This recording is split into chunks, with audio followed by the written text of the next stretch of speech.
Bon, alors bonjour à tous, merci d'être venus aujourd'hui. Bonjour à toi Félix, je sais que tu es rentré en France, on en discutait à l'instant. Juste, Hem, juste pour cette interview, effectivement, j'avais un meilleur réseau. Juste pour nous en Ouais. exclusivité, ton retour en France, c'est génial. Alors donc on est ravis de te recevoir aujourd'hui. Merci beaucoup d'avoir accepté notre invitation. On a pour habitude, quand on présente, des invités, de voir un petit peu les points en commun qu'on peut avoir. Alors cette fois-ci, je ne vais pas dire que je suis une grande fan de serpents, pour ceux qui te connaissent. Peut-être que ça va changer. En revanche, il y a bien un point commun qui nous lie tous avec, Together, c'est la transition et la volonté de toujours faire mieux.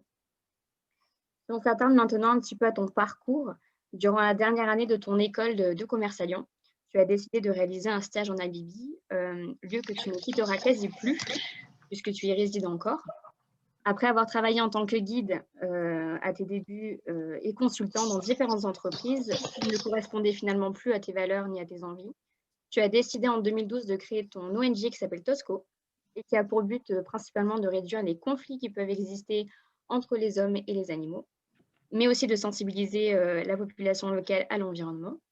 Un an plus tard, puisque l'un ne va pas sans l'autre, comme tu dis souvent, tu crées Eco Safari qui propose des voyages d'immersion en pleine nature et aujourd'hui tu te lances, pardon, dans une toute nouvelle aventure, que tu vas nous expliquer, tout de suite si tu le veux bien, comme ça on commence là-dessus. En quoi ça consiste exactement ton nouveau projet? Et déjà, est-ce que je n'ai rien oublié? Est-ce que ça j'ai fait un bon résumé? Ben donc, merci pour l'intérêt, merci pour l'invitation, merci à tous les gens que je vois se connecter, Angie, Ralph, Tatiana, Bénédicte, Audrey, Lucie, Sergio, bonjour à tout le monde.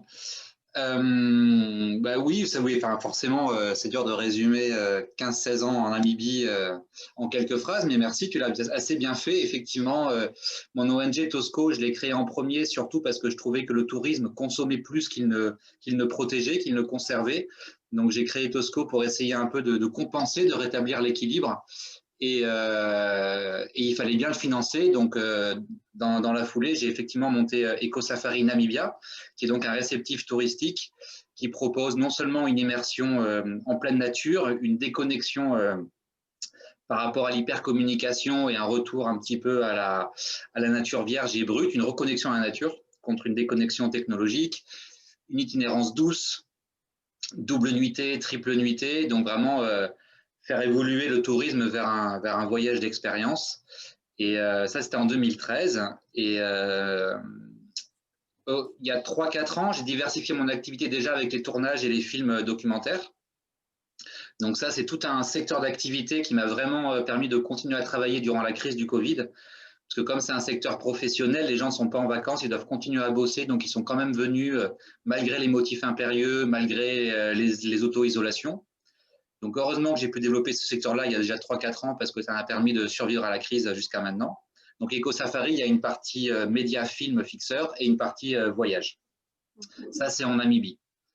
Et suite un petit peu à l'engouement, à la reconnaissance, au petit succès d'Eco Safari Namibia, depuis un an, je travaille sur le lancement d'une plateforme multidestination sur ecosafari.com qui est un peu une communauté de réceptifs qui peuvent se retrouver sous ces valeurs d'engagement pour vendre un voyage voilà, d'expérience avec des engagements éco-responsables tels que la compensation carbone sur place, tels que le respect d'un tourisme responsable, tels que le financement automatique par chaque voyage d'une ONG de conservation locale. Dans mon cas, c'est Tosco en Namibie, mais ça peut être n'importe quelle organisation dans le monde. Et aussi effectivement une sensibilisation du public sur mesure. Mais toi, tu parlais des locaux, mais c'est aussi beaucoup des touristes. Et donc, j'invite du coup, ben, ça va pas tarder, avec Thomas, on va transmettre à tous les membres de Together cette invitation à rejoindre la communauté Eco Safari, qui va être la promotion de voyages nature dans le monde. Safari, c'est un mot qui veut dire voyage en swahili, voyage dans la nature. Et donc, j'estime qu'en fait, on peut faire des safaris dans la nature, dans le monde entier, que ce soit au Spitzberg, que ce soit dans les Andes, en Amérique latine, dans la barrière de corail d'Australie, autant qu'en Afrique australe. Voilà. À aucun moment dans la notion de safari, parce que moi je pensais vraiment qu'un safari c'était lié à aller voir les animaux dans leur vie sauvage. À aucun moment, du coup, la notion de safari, elle renvoie à voir la faune sauvage. Si. Quand je parle de destination nature, c'est effectivement, comme je l'ai dit, aller voir les ours blancs au Spitzberg, le puma dans la cordillère des Andes, le léopard au Botswana, euh, l'aquafaune dans les barrières de corail. Donc effectivement, ça restera un voyage nature. C'est vrai que c'est très connoté Afrique, forcément, mais on peut faire un safari dans le monde entier, tant que c'est dans la nature, que c'est en petits groupes, que c'est réfléchi aussi sur l'impact. Et justement, est-ce que tu peux nous en dire un peu plus sur comment tu réduis ton impact parce qu'on a vu que il y a beaucoup lié à la connotation de safari en 4x4, donc tu as parlé de compensation Ouais. carbone. Est-ce que tu peux nous en dire un peu plus sur toutes les actions que vous menez pour réduire Ouais. votre impact environnemental? Toutes les actions et tous les engagements, c'est vrai que c'est important parce que le terme éco, ça a tellement été galvaudé, surutilisé, mal exploité que maintenant c'est presque une connotation négative. On l'a tellement mal entendu ce mot que c'est un peu l'autre tranchant de la pièce. Donc il faut être cohérent dans son discours. Déjà, je trouve que depuis quelques années, il y a un peu ce qu'on appelle le long travel bashing, c'est-à-dire qu'on culpabilise un petit peu les gens d'aller au bout du monde voir les endroits sauvages parce qu'au final, ça les pollue, ça les fait connaître, la pollution en avion pour y aller. Et donc, moi, déjà, je trouve ça important de remettre un peu les choses dans leur contexte. Moi, en tant que réceptif, et je pense que beaucoup s'y reconnaissent dans les membres de Together, le voyage long courrier, bon, déjà, ça représente moins de 10% des émissions carbone dans le monde, donc c'est important, il ne faut pas non plus se tromper d'ennemis. C'est pas ça le premier problème. Et en plus, ça peut se compenser. C'est surtout que le tourisme longue distance finance et protège les aires naturelles. Sans le tourisme, il y aurait beaucoup moins de parcs nationaux, de réserves naturelles privées. Ce serait reconverti en prairies d'élevage ou en d'autres moyens de subsistance pour les populations locales. Donc le tourisme, voyager, c'est déjà un acte responsable en soi parce qu'on finance des aires protégées dans le monde. Et en plus, ça améliore le niveau de vie des locaux. Ça fait le pays où il y a le plus de tourisme, il y a le seuil de pauvreté est beaucoup plus bas. C'est-à-dire que en ayant du travail, du revenu, on sort de la pauvreté, on éduque ses enfants, on braconne moins, donc c'est aussi une protection envers la vie sauvage. Et en fait, voyager long courrier, c'est plutôt un acte éco-responsable en soi, d'autant plus si c'est bien fait que aller pourrir un endroit au bout du monde. Mais voilà, il faut garantir que ce soit bien fait. Pour que ce soit bien fait, d'un côté, c'est effectivement paradoxal parce que 5 4x4 de 10 personnes, ça polluera toujours plus qu'un bus de 50 personnes. On a toujours tendance à croire que finalement, le tourisme de masse, c'est celui qui pollue le plus, mais en même temps, il concentre un petit peu les effets. Donc, c'est d'autant plus important de fournir aux gens une expérience sur mesure de petits groupes où on contrôle l'impact sur place, où on peut utiliser des hébergements de faible capacité qui consomment très peu d'eau, qui sont en énergie renouvelable, qui sont en partenariat de propriété avec les communautés locales pour que l'environnement soit une source de revenus et d'opportunités plutôt qu'une menace pour les communautés, pour les encourager à les protéger. Donc, ça va être un ownership local et non pas de grandes chaînes d'hôtels internationales. Donc, tu choisis tous tes hébergements pour les safaris, tu les choisis tous un par un parce qu'ils sont justement Oui. pas des chaînes hôtelières. Tu respectes une espèce de charte interne. Comment ça se passe? Oui, tout à fait. Alors bien sûr, ça peut s'adapter, ça doit s'adapter à chaque pays, c'est plus ou moins possible selon les pays, mais il doit y avoir au moins un tiers du voyage qui est effectué en hébergement communautaire. Il y a des pays où c'est pas possible, des pays où c'est possible tout le long du voyage, donc on va s'adapter aux réalités locales. La compensation carbone sur place, elle peut se faire via des projets locaux, mais si ça n'existe pas, on peut le faire avec d'autres pays. Chaque pays a sa propre charte du tourisme responsable. C'est vrai que c'est bien, il existe des trucs avec l'ATD, Agence du tourisme durable, je pense, en France, mais c'est, je trouve, pas assez poussé, pas assez engagé. C'est des grandes règles globales qu'il a fallu faire pour que tout le monde s'y retrouve, mais je pense qu'on peut aller beaucoup plus loin dans les engagements. Ça va être le traitement des déchets. Donc, j'ai un peu toute une charte que j'envoie aux gens, qu'ils adaptent à leur réceptif local et qui leur permet d'avoir le label Eco-Safari, qui est un logo protégé en France et aussi dans d'autres pays dans le monde, qui peuvent apposer sur leur site internet, sur leur brochure, sur leur circuit. Ok, super. Et la compensation carbone, vous ne faites pas du tout, j'ai lu sur ton site internet, des plantations d'arbres, des choses comme ça? Est-ce que tu crois vraiment que ça peut contribuer à limiter son effet ou pas trop? Nous, on sait Ouais, enfin, il y a le pour et le contre, quoi. Donc, ouais. quel est ton avis là-dessus? Oui, alors c'est un avis de novice. Je ne suis pas un professionnel. Je pense que c'est un bon premier pas qu'il faut prendre. Je sais que depuis qu'on a pris ce premier pas-là, on s'est rendu compte que tout n'était pas rose dans la compensation carbone, mais je pense qu'il l'est plus que de ne pas la faire du tout. Et encore une fois, c'est un processus, c'est quelque chose qui prend du temps. Effectivement, on parle aujourd'hui que les énergies solaires, finalement, ça pollue autant que le reste. C'est possible dans l'état actuel des choses, mais tant qu'on n'aura pas fait une transition un petit peu en masse, on ne fera pas les économies d'échelle qui nous permettront de passer au deuxième échelon. Et je pense que ne serait-ce que pour la prise de conscience, pour le symbole de la compensation carbone, c'est déjà suffisant.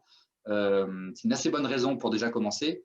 Maintenant, c'est vrai que ce n'est pas parfait, mais je pense que c'est en le faisant qu'on apprendra à que ce soit non pas parfait, mais au moins mieux.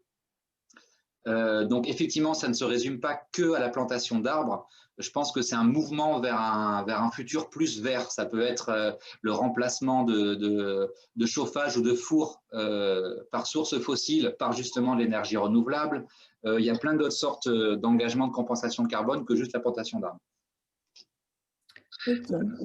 Et un point de vue juste commercial, est-ce qu'il y a des choses que tu refuses de faire quand un client a une demande dans ton réceptif en Namibie, je ne sais pas, faire un vol en hélicoptère ou des activités très polluantes? Est-ce que toi, tu t'es fixé des limites, j'imagine, de certaines Oui, activités que tu ne veux pas réaliser? oui, alors là pour l'instant je parle que par rapport à ce que je connais, c'est à Namibie. Je me permettrais assez difficilement de dire à un réceptif au bout du monde dans un pays que je ne connais pas ce qu'il doit faire ou ce qu'il ne doit pas faire. Mais en tout cas, l'exemple qu'on essaie de donner ici, c'est que par exemple, on ne va pas aller dans des endroits avec des animaux en captivité qu'il faut nourrir. Parce que finalement, ça encourage la captivité et ça encourage aussi le message que les animaux sauvages peuvent être tes amis, ce qui n'est pas forcément le cas par rapport aux gens qui cohabitent avec. Et ça n'envoie pas le bon message pour nous. Donc, c'est vrai que nous, on ne va pas envoyer des gens qui veulent visiter des cheetah feeding ou des endroits où les animaux ont été captifs, même si derrière, il y a toujours une belle histoire de orphelins, de sauver la vie et tout ça. Au final, ça reste quand même un business qui encourage la captivité et c'est pas ce qu'on… Voilà, par exemple, une activité qu'on ne fait pas. On ne fait pas non plus là où on nourrit les animaux sauvages. En Namibie, il y a pas mal de croisières en kayak et en bateau où ils nourrissent par des poissons les otaries pour qu'elles puissent monter au bord du bateau. Et ça, pareil, c'est pas le bon message. Ça mènerait à personne à l'idée d'envoyer un steak dans la savane pour faire venir un lion. Donc, on ne fait pas pareil avec les animaux marins. Donc, il y a aussi ce concept de nourrissage d'animaux sauvages. Il y en a d'autres, mais c'est les premiers qui viennent à l'esprit. Et quel conseil tu donnes justement à ces populations locales pour bien cohabiter avec la faune? C'est plutôt eux qui me donnent des conseils. Hein. D'accord. Alors, du coup, qu'est-ce qu'ils te donnent comme conseil? C'est intéressant en fait, Ah oui, de oui. l'échange que vous pouvez avoir du coup. Oui, oui, c'est passionnant. Et d'ailleurs, j'ai appris un peu dans la douleur parce que je suis arrivé un peu avec mes idées d'occidentaux où l'Afrique était un peu une carte postale et j'essayais de lier ce fantasme de carte postale à la réalité et que forcément pour moi c'était criminel d'attaquer ou de tuer des prédateurs, des lions, des éléphants, des dangers. Et en fait, en discutant beaucoup avec les gens, j'ai beaucoup appris de leur part que d'une part, ils n'avaient aucune leçon à recevoir d'un occidental qui avait quasiment tout décimé chez lui, parce que quand tu parles avec quelqu'un qui a un lion dans son jardin, il va te demander, et toi, comment ça se passe avec tes ours et tes loups? Non, mais pas trop bien. Et moi, je travaille dans des zones qui sont hors parc national, où il y a toute une faune sauvage qui évolue hors parc, hors réserve, et que ça, on a tendance à penser que l'Afrique est un grand parc national, en fait, où les gens n'ont pas forcément des droits, mais les animaux passent en premier. Or, en Namibie, il y a les réserves privées, il y a les parcs nationaux et il y a les zones communales qui représentent une très grande partie du pays où moi je travaille beaucoup, où les gens qui ont des animaux sauvages qui passent, ils vont te dire, mais Félix, si tu aimes tellement les lions, ou tu vas le voir dans un parc à côté, le parc des Tosha, ou tu le prends dans ton jardin. Mais tu ne me demandes pas à moi d'avoir un lion chez moi parce que ça te fait plaisir d'emmener tes touristes le voir. Ou alors tu me payes très très cher, et à ce moment-là, peut-être qu'on peut en reparler. J'ai assez vite comparé le lion et l'autoroute. C'est super, tout le monde veut l'apprendre, mais jamais dans son jardin. Quoi. Et bon, c'est une analogie un peu étonnante de voir un lion, mais bon. Oui, c'est drôle, c'est intéressant. je me comprends. Et donc, c'est plutôt eux qui m'ont appris. Et moi, je trouve ça tellement courageux, tellement intelligent de leur part de faire le pari de la cohabitation, mais à condition qu'on leur fournisse les outils de transformer cette menace pour eux en une opportunité, que grâce à la cohabitation, ils vont vivre mieux, qu'ils vont pouvoir avoir différentes sources de revenus, de rythme d'économie, que ce ne soit pas que l'élevage subsistance, que s'il y a la sécheresse pendant 3-4 ans, ce qui est maintenant le cas, ils aient le tourisme. Voilà, malheureusement, ils ont un peu double peine parce qu'avec le Covid, ils n'ont pas non plus le tourisme. Mais ils font des choix qu'en France, on serait incapable de faire. Donc, c'est plutôt une inspiration d'être près de ces gens-là. Par contre, moi, mon travail d'éducation et de sensibilisation, c'est auprès des voyageurs. D'accord. Et justement, quel conseil tu reçois des locaux?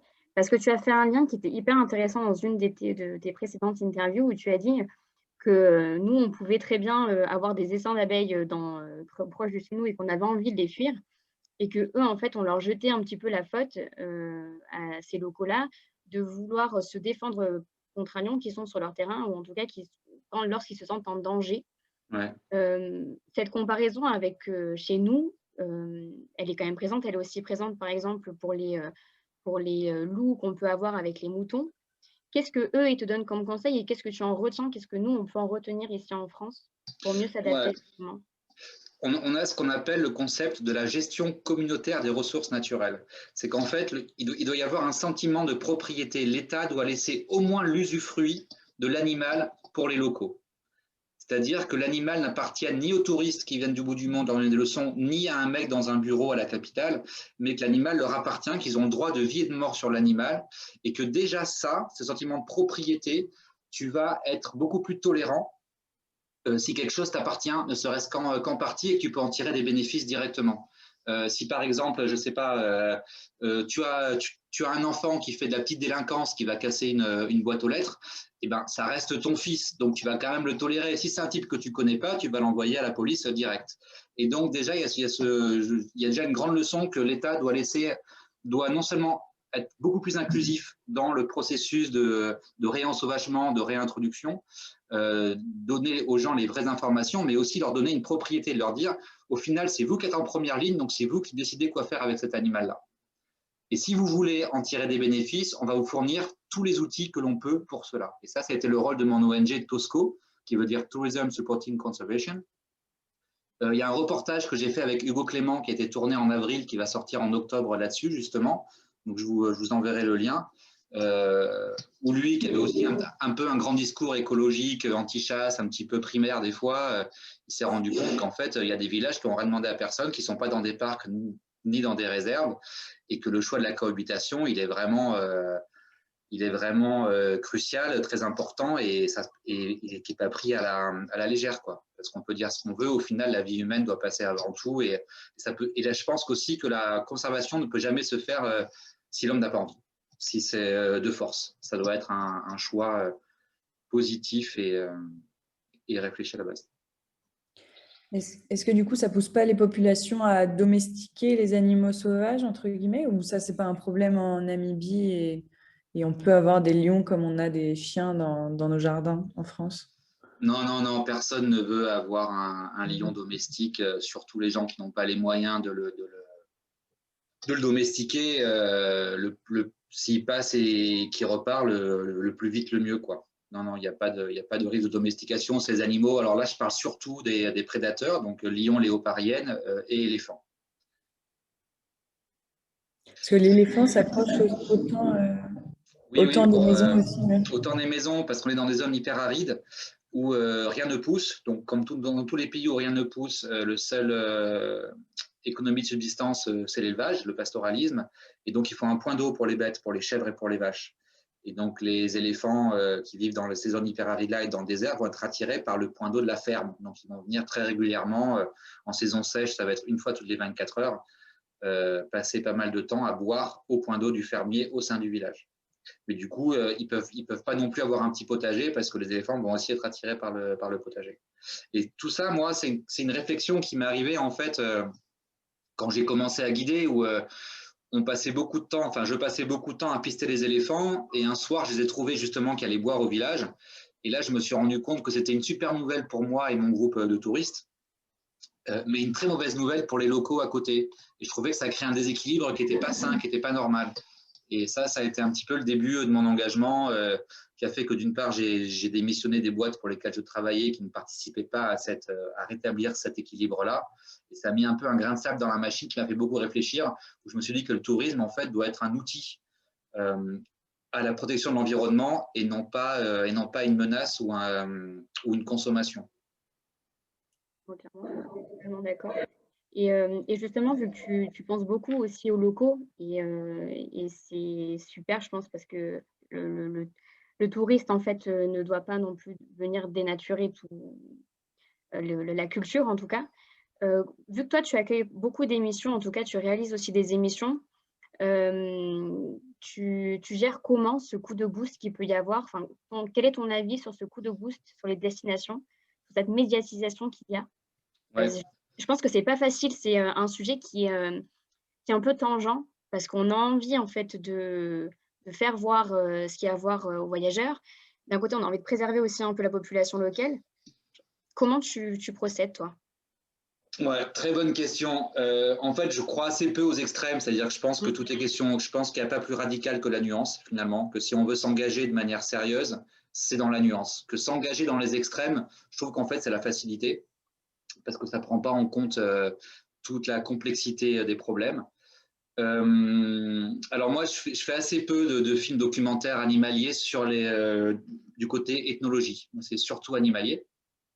Mais si par exemple tu fais référence à des émissions comme Rendez-vous Inter-Inconnu, qui se sont passées en Namibie avec la population Imba, c'est vrai que d'un côté, ça a fait exploser les standards de téléphone des agences qui ont dit on veut faire comme Muriel Robin, on a vu ça à la télé. Il y a eu un effet négatif de visite de villages sauvages, de gens qui sont incrustés, qui ont dénaturé, qui ont dérangé le mode de vie, le rythme des villages, qui ont amené des choses qui n'existaient pas avant. Et il y a eu un impact négatif. Par contre, ça a aussi permis de faire connaître cette ethnie Imba, qui à l'époque avait un gros problème ils voulaient faire un barrage dans la région où ils avaient des cimetières. Ils ont une relation aux morts qui est extrêmement importante. Et du fait que c'est devenu un peuple connu grâce à cette émission-là, leur voix qui s'est opposée à ce barrage a été suffisamment grande pour que le gouvernement les prenne plus en considération. Donc, ça a coûté cher d'un côté, mais ça a aussi permis d'autres choses. Donc, encore une fois, ça va se jouer à tâtons, à essayer de faire au mieux. Mais je suis assez frileux avec le tourisme ethnique, et aussi les reportages télévision, surtout télévision. Je fais la nuance entre ce qu'on appelle la télévision et les films documentaires, les émissions de télévision. C'est souvent les clients qui veulent faire le maximum pour le moins de budget dans le moins de temps possible. Et ça, ce n'est pas des bonnes conditions de travail. C'est un peu comme ce qu'on a aujourd'hui avec certains touristes qui veulent tout faire, qui font le tourisme comme ils font leurs courses, le moins cher possible, le plus de produits dans le moins de temps imparti. Et donc ça, ce n'est pas du tout la clientèle qu'on a envie de développer, ce n'est pas du tout le voyage d'expérience dont on parlait. Mais là, encore une fois, je pense que l'appropriation du sujet et des bénéfices par les ethnies qui sont filmées sont essentielles. C'est-à-dire que ces gens-là doivent être intéressés, doivent être inclus dans la partie éditoriale, écriture, et doivent aussi bénéficier des revenus ou du profit du film. Ils doivent faire partie intégrante du truc et non pas juste être utilisés. Et je pense que ça change complètement l'expérience pour eux et pour les gens qui filment. Parce que là, à l'heure actuelle, ça se passe comment du coup on appelle ça des living museums, hein, c'est ça, où tu vas visiter un village. Et nous, moi, ça me choque un petit peu de dire qu'on met en scène à ce point des locaux et une population, mais pour eux, il y a vraiment des bénéfices, ou à l'heure actuelle, c'est juste qu'ils sont plus exploités. Aurore, elle me racontait qu'il y avait certains villages en Amérique du Sud où en fait les gens arrivaient dans le village le matin, s'habillaient en tenue locale et repartaient le soir en vivant une vie. C'est ce décalage-là, moi, ça me choque un petit peu.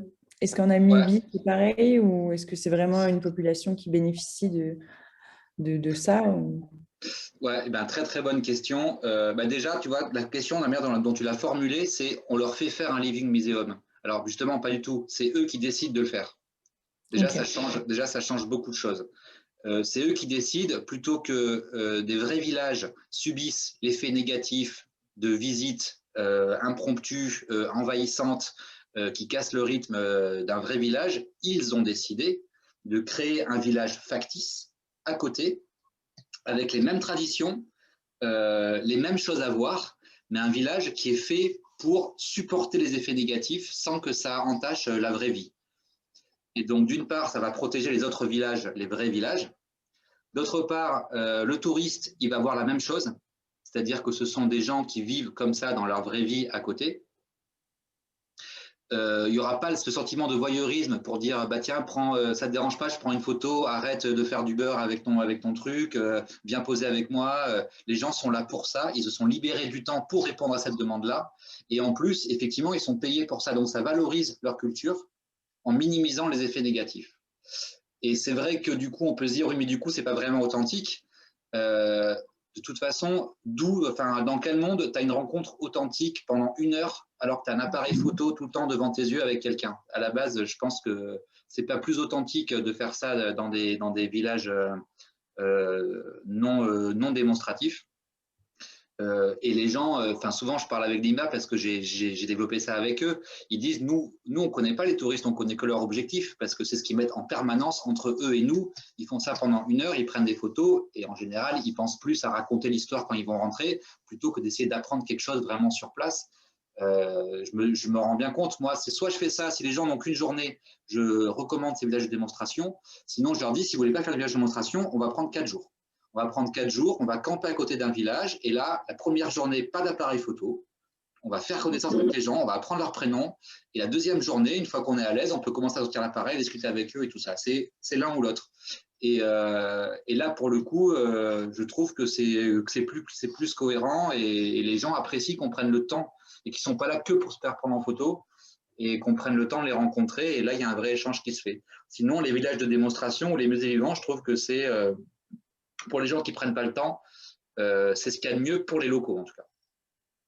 Et eux, ils ont vraiment envie du coup d'avoir cette rencontre avec le touriste, parce que c'est leur initiative. C'est un travail, c'est un échange de services. C'est un job pour eux, c'est-à-dire qu'ils vont prendre du temps pour donner à une personne ce qu'elle est venue chercher, à savoir des belles photos, expliquer leur culture, comment ils font à manger, comment ils vont chercher l'eau, et en échange de ça, il est rémunéré. Donc, je trouve ça très bien. Généralement, on a un peu du mal à mettre du financier sur une relation humaine. Enfin non, il y en a qui arrivent très bien à le faire, mais on trouve ça gênant, alors qu'en fait, c'est un échange de services. Quand en France, on va avoir des festivals où des Bretons qui vont mettre leur chapeau pointu et défiler dans la rue, et ben, tout le monde trouve ça très bien. J'imagine que personne ne trouve ça sale ou pas éthique ou pas authentique. C'est une mise en scène pour montrer une culture. Et moi, je ne vois pas ce qu'il y a de mal à ça. On avait une dernière question qu'on voulait te poser, qui est un autre sujet, mais je me permets de la poser parce que moi, elle m'intéresse particulièrement. Tu as dit dans une de tes interviews aussi que qu'il valait mieux en fait aller voir des espaces, justement, les espaces qui étaient encore inexplorés étaient parfois pires que de rester dans les mêmes lieux touristiques. Moi, c'est un sujet qui m'intéresse par rapport à la répartition justement de ces flux-là, de savoir comment, dans une destination, peu importe laquelle, et donc là, en particulier en Namibie, on va réussir à ne pas trop faire concentrer une seule population, enfin les touristes en tout cas, sur une zone. Comment faire pour les dispatcher? Est-ce que ces zones-là qui ne sont pas encore explorées doivent rester justement vierges? Est-ce que justement, ça n'a pas un peu un effet de surfréquentation? Qu'est-ce que tu en penses de tout ça? Malheureusement, il n'y a pas de réponse oui ou non. Ouais, c'est ça. Ce serait bien qu'il y ait une réponse oui ou non. Ça se travaille sur place, ça se concerte avec les locaux, avec les autorités sur place qui sont le ministère de l'Environnement et du Tourisme ici. Ça va être, encore une fois, trouver un équilibre entre pouvoir dispatcher des petits gens un petit peu partout pour avoir un impact léger, tout en laissant des zones protégées. C'est une science. Et c'est une réflexion et une concertation commune. Je n'ai pas de réponse toute simple à ta question, mais je pense que ça doit être fait et ça peut être bien fait si c'est une concertation avec les locaux, avec les autorités et que surtout, on se rende compte que pour les gens qu'on y emmène, ce sera plus qu'une belle photo pour eux. Ce sera aussi vivre quelque chose qui va altérer leur jugement, leur vision des choses et leur apporter quelque chose, que ce soit fait avec… il y a un coût à payer, certes, mais que ce soit pour quelque chose de concret derrière. Très bien. Ben, merci beaucoup pour cette réponse. Ouais, je la trouve un petit peu vague, mais c'est un vrai sujet dont peut-être il faudrait parler soit une journée, soit aller voir sur place. Mais c'est un peu dur là en Zoom d'aller vraiment dans le détail sur ce genre de questions-là.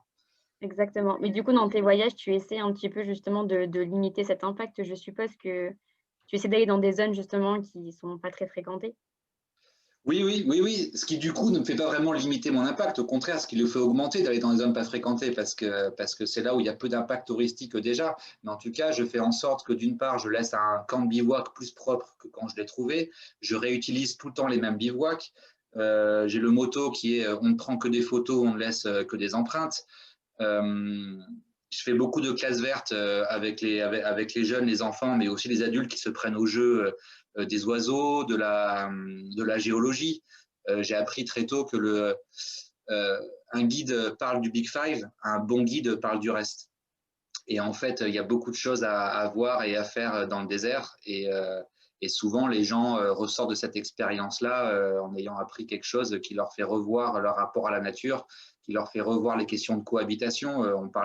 Tu parlais des abeilles ou un essaim d'abeilles, mais ça peut être ne serait-ce qu'une couleuvre en France. Si on parle un peu herpétologie, à Windhoek, moi à Windhoek, donc je suis chasseur de serpents, j'ai attrapé les serpents chez des gens dans les maisons ou dans les jardins. Personne n'est prêt à laisser un serpent chez lui. Par contre, tout le monde va jeter la pierre à un fermier qui chasse un lion et je trouve pas ça très, très cohérent. Oui. Je pense qu'on est d'accord là-dessus. Je pense qu'il y aura encore beaucoup, beaucoup à dire. Est-ce qu'on va on va clôturer cette interview avant de passer à la dernière partie. Est-ce qu'il y en a qui ont des questions avant qu'on passe à la partie du tac au tac? Est-ce que nos petits amis qui sont là avec nous veulent poser des questions à Félix ou pas forcément? Fabrice te faisait une réflexion sur ta barbe, mais je ne sais pas s'il est encore là et qu'il veut te poser la question en vrai, mais il te demandait si tu avais fait pousser ta barbe dans le chat. La barbe, elle pousse toute seule. Fabrice, c'est Julie, du coup, il a mis son pseudo de sa femme, je le vois sur le truc. Fabrice, je vais t'écrire bientôt parce que je suis arrivé en France et je vais essayer de te passer te voir à Annecy dans les 3-4 prochaines semaines. Donc, je te répondrai sur ma barbe quand je te verrai. On pourra même la toucher si tu veux. Bon, s'il n'y a pas d'autres questions, je pense qu'on peut passer. C'est Julie qui répond et qui dit je lui passe le message. On peut passer à la dernière partie au tac au tac si tu veux bien, Félix. On passe à la partie de tu préfères. C'est un petit jeu assez rapide. On se dédouane de toutes les questions qui vont être posées après. Ouais.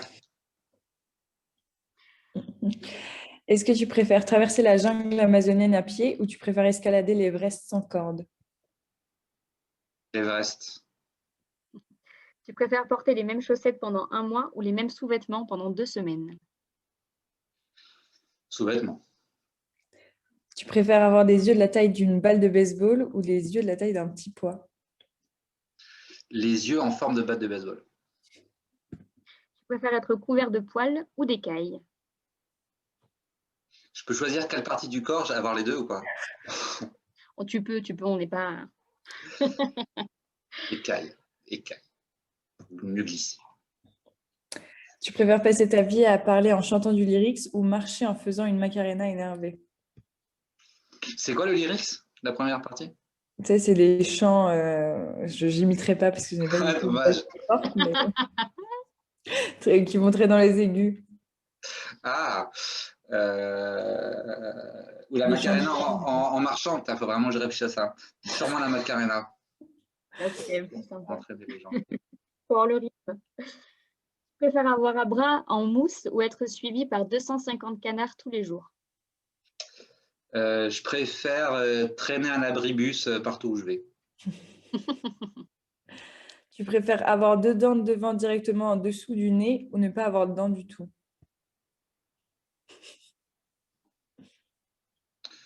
Les dents de devant. Il faut croquer. Il faut croquer quoi que ce soit, mais il faut croquer. C'est la question spéciale, Thomas. Tu préfères manger de l'oie sauvage en pleine forêt ou boire du vin bouchonné pour le restant de ta vie? Oh, bah, de l'oie sauvage, évidemment. D'ailleurs, ça fait partie d'un truc vite fait. Par exemple, je reçois des gens qui vont arriver sur les menus et je vais leur proposer de manger du gibier, c'est-à-dire par exemple de l'antilope ou de l'oryx. Et beaucoup de gens vont soit préférer commander de ne pas manger de viande, de manger que des légumes, ou alors de préférer manger du bœuf en pensant que ces deux options-là vont permettre de protéger l'oryx en question plutôt que de le manger. Or, c'est l'inverse qui se passe. En commandant des légumes, tu vas faire venir des camions frigorifiés d'Afrique du Sud qui vont emmener des légumes là où il n'est pas censé en avoir. Donc, il va avoir un impact négatif écologique. En commandant du bœuf, tu vas créer une demande d'exploitation d'élevage extensif de bœuf où on va raser les prairies, où on va limiter tous les prédateurs parce que les veaux ne sont pas faits pour échapper aux prédateurs. Alors qu'en fait, en achetant de l'oryx, tu vas encourager les fermiers à produire du gibier, c'est-à-dire à garder tout un habitat qui va héberger plein d'autres espèces et qui va bénéficier à plein de formes de vie, et tu vas encourager le pays à produire du gibier, donc à avoir plus de gibier au contrario de bœuf. Donc en fait, là aussi, paradoxalement, c'est plus écologique de manger du gibier localement que de faire venir des légumes d'ailleurs ou de commander du bœuf. Et ça, c'est en le consommant. Et ça, je trouve que c'est aussi un bon moyen de voir aussi le tourisme. Ça peut aussi se voir comme ça. C'est en le consommant qu'on peut avoir un impact positif, s'il est bien réfléchi. C'est une bonne chose. Enfin, c'est un bon message pour le voyageur de toujours pouvoir, quand on peut, manger local. Je pense que c'est hyper important. Yes. On va continuer. Je te laisse, Oriane, continuer. Ah, il en reste. Une petite question, il en reste 2 et après c'est fini. Tu préfères faire un bisou sur le pied d'une personne hyper sale pendant 10 minutes ou rester enfermé dans la cage d'un lion affamé pendant 10 secondes? Mais les bisous avant tout. Et enfin, la dernière, tu préfères passer le reste de ta vie dans une tente sans eau ni électricité, mais avec tous tes proches, ou vivre la vie de prince dans un palace, mais solo? Les autres, c'est l'enfer quand même, non? Mais bon, la tente, c'est le paradis. Bon, sûrement la tente pour le plaisir de la tente, mais je ne suis pas convaincu que ça se passe très très bien là, non plus. Bah, tu as l'habitude, mais pas en famille peut-être. Ouais. Et après, je ne sais pas si je préfère répondre aux questions de Thomas Loubert toute ma vie ou bien devoir mettre des chaussures 10 fois ma taille toutes les nuits quand je dors. Je ne sais pas encore. On lui dit. Bah, merci beaucoup, Félix, d'avoir passé ce moment avec nous. C'était super sympa et très enrichissant. Et tout le monde te le dit dans le chat en plus. Donc, merci beaucoup à toi. Merci pour votre intérêt et vous entendrez parler d'Eco-Safari prochainement, là, dans les prochaines semaines. Et on pourra se parler directement avec qui le veut. Merci beaucoup pour votre intérêt et votre écoute. Merci. Ciao.